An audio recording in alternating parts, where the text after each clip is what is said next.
এটা একটার জন্যও না আমি কোনোভাবে এই সয় সম্পত্তি নিজের হাতে পাচ্ছিলাম না।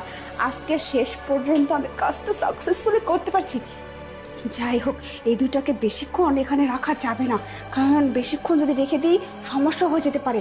কেউ যদি খোঁজ খবর নেওয়া শুরু করে দেয় তখন দেখবে সে মৃত, তখন এসে আমাকে চার্জ করবে, তখন আমি সমস্যার মধ্যে পড়ে যাবো। যাই হোক, কাউকে একটা ফোন দিয়ে এই দুটাকে এখান থেকে সরানোর ব্যবস্থা করতে হবে। ফোনটা যেন কোথায় এই যে রাখছি এখানে আমি। এখানে এখানে ফোন। তোমরা মারা যাওনি? আরে ফোন নাও, কাকে ফোন দিবে? ডাকতেছিলে? বাবা ডাকতেছিলে তো কাকে যেন ফোন দেওয়ার জন্য। কি ব্যাপার, এরকম আসলে কেন করলে? এসব করার কারণ কি? না মানে কারণ কি তুমি শুনতে পেলে না? প্রথমে আসলে আগে চেক করলো যে আমরা বেঁচে আছি কিনা, তারপরে সমস্ত সম্পত্তি হাতিয়ে নিবে, টাকা পয়সাগুলো হাতিয়ে নিবে, এটাই ছিল তার মেন ধান্দা। কিন্তু সে এটা বুঝতে পারে নাই যে সে বাঘের গুয়ার মধ্যে ঢুকে বাঘের মুখেই হাত দিচ্ছে। না তো ম্যাডাম মরেনি।